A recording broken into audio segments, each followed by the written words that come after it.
Life is a funny way of deciding who you are going to be, and what you are going to do. It doesn't have to though, as sometimes you have no real choice but to leave the safe and comfortable existence you've been living behind, betting on yourself and accepting the risks that come along with it. This sentiment is showcased in the 2013 film starring Vince Vaughn and Owen Wilson entitled The Internship. My name is Cole, I like movies, let's talk. The Internship was a film that flew somewhat under the radar. While debatably profitable, it is definitely not a movie that you will hear mentioned these days. I find this to be unfair for a reason similar to those that I gave when discussing 2008's The Rocker. The movie is fun, makes you feel good, and has some lessons a viewer can learn along the way if they are willing to try. I would consider this film a bit of a spiritual successor to 2005's Wedding Crashers. Just like in that film, we have Owen Wilson and Vince Vaughn, who are best friends and partners in crime, who throughout the course of the film discover things about themselves and grow into the better versions of them that they need to be. While in Wedding Crashers, this happens as a result of Owen Wilson's character falling in love. In this,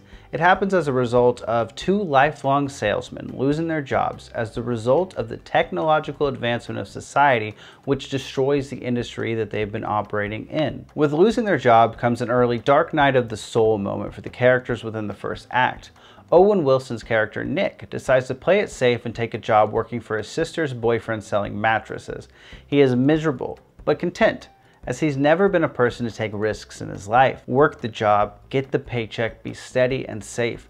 This has been his mantra throughout his entire life, and this mindset allows him to tolerate the antics of his new boss, played by the great Will Ferrell. Vince Vaughn's character Billy is a fairly different person. He is larger than life, boisterous, and the life of the party everywhere he goes. Seeing that his prospects are low when he begins to search for a new job online, he stumbles onto an opportunity to become an intern at Google despite knowing virtually nothing about computers or technology.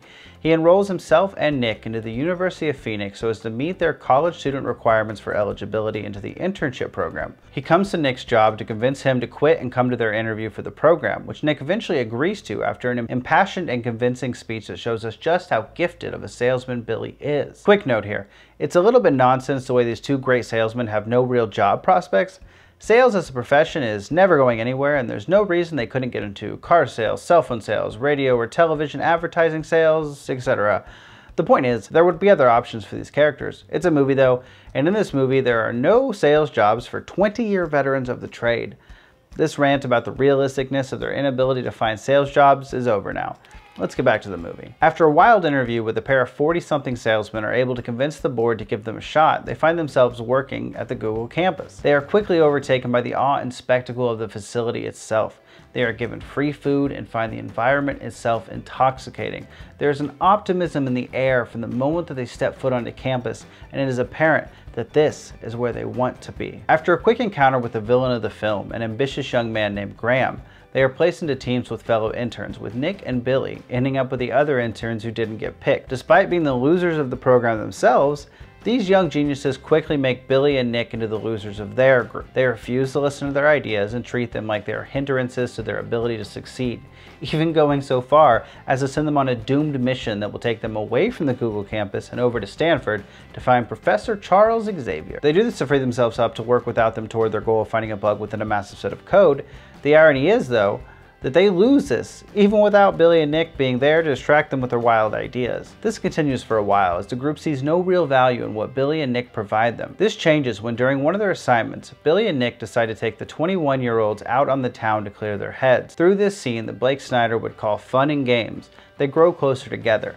Nick teaches Stuart, the sarcastic, bored by everything, always on his phone, quintessential millennial, to allow himself to enjoy things and quit being so cynical. Yo-Yo, the introspective, anxiety-ridden, broken young man as a result of abuses suffered from his horrible mother, learns to let loose and not take everything so seriously. Lyle, the 23-year-old Google employee who was the staff leader of their group, learns to quit putting on airs to try and be cool and instead to give in to being himself, as he is far cooler naturally than he is when he is attempting to say what he thinks is hip slang. Nia, the cosplay-obsessed fun genius girl who pretends to be sexually adventurous, admits her naivety to Billy and confides in him, with him serving a father figure role to her and calming some of her anxieties.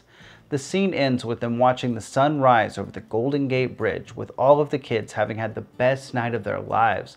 This sparks their great idea for an app, which will result in them winning their first challenge as a team and growing closer together as a result. The major theme of the film is that it's never too late to change your life for the better, and that sometimes you need to take a risk and bet on yourself. It's easy to stay on the path you've been on. There's a comfort in it. There's a comfort in knowing your lifestyle's for, even if it's not that great. However, there's also an inherent risk from not going for it in life and settling for less that is often ignored. It breaks you down in ways that you might not even realize it's doing, and in ways that would be virtually impossible to quantify or explain. There's a term for this called non-finite grief. An article on SeattleAnxiety.com says on the topic that non-finite grief occurs when one mourns for what is never realized, as opposed to grieving something that has been lost. In terms of duration, non-finite grief is a continuing presence of loss that may be physical, psychological, and/or emotional. The point is that just because what you are doing is technically safe does not mean that it's what you should be doing. Don't misunderstand. Going for it doesn't always work out, but not going for it never works out. Bet on yourself. Another prevailing theme throughout the film is the relationship between cynicism and optimism. When we first meet the kids in the movie, they are cynical. They look at the world around them and feel like their opportunities are few and far between, and that they don't really have the chances they would have had a generation prior. While this is absolutely true, it doesn't mean that one has to stew in this. This is the lesson that Billy and Nick, two people who have been screwed over by life infinite times by the time we meet them, have to teach them. And through this experience, the kids learn to find a way to be more positive, meet things head on, accept the way they are, and move forward. This growth is shown the most within Stuart specifically, who goes from being a pessimistic, cynical, gloom and doomer of a person to a person who puts himself out there, has fun, and actually enjoys things. This film is also one of the great Vince Vaughn films in that it falls into some of the great traditions of Vince Vaughnian cinema. Here's the basics of the trope. We have a grown man who, while being well liked by those around him, is still in many ways a child. He isn't serious. He can't commit. Maybe he has debts. In many ways, he's a loser, but a beloved loser. Then, throughout the course of the film, we see him forced to grow up, find himself, and become the man he is destined to be. We can see this in Dodgeball, Delivery Man, Wedding Crashers, and even in Fred Claus. I'm sure there are more as well. Those are just the four that quickly came to mind when writing this video.